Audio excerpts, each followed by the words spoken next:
At the end of the 1990s, Bangladesh decided to buy 8 MiG-29 multi-role fighters. This model was a top-ranked, deadly fighter jet at that time, and the deal cost $124 million. Then Chief of Staff of the Bangladesh Air Force, Zimluddin Ahmed, admitted that there is no doubt that Air Force fighters and equipment are very expensive. It definitely involves a high cost to our exchequer. He added, but as an independent and sovereign nation, we have to pay the price to keep our heads high and preserve our sovereignty with dignity.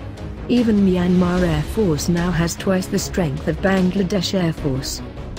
For a long period after that deal, however, Bangladesh didn't pay much attention to its defense plan but concentrated instead on building a sustainable economy.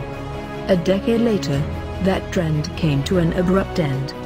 In 2009, Bangladesh introduced Forces Goal 2030, which called for a massive expansion and modernization of the Bangladesh Army, Navy, and Air Force.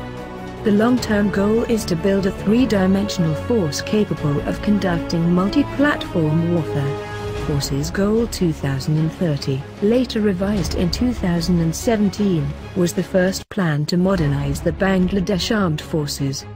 Under the plan, the Bangladesh Army has already purchased a variety of upgraded equipment including helicopters, unmanned aircraft, and anti-aircraft missiles.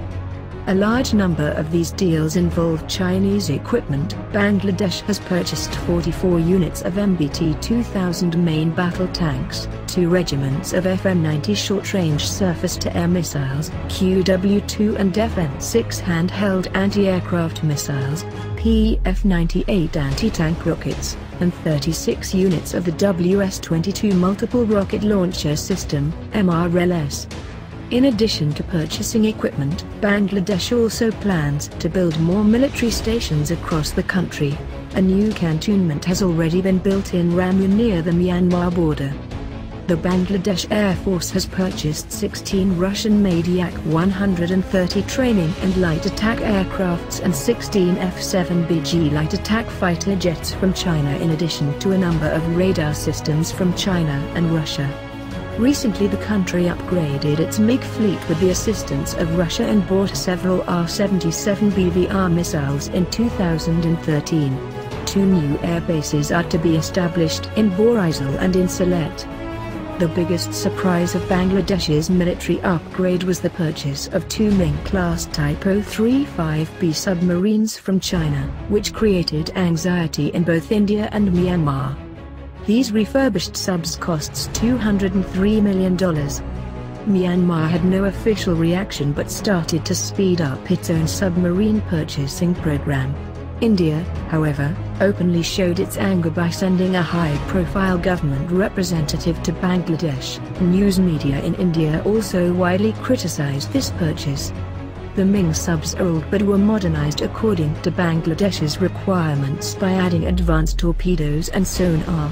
The Bangladesh Navy has a plan to increase its subs inventory to 8 units and set up a large submarine base.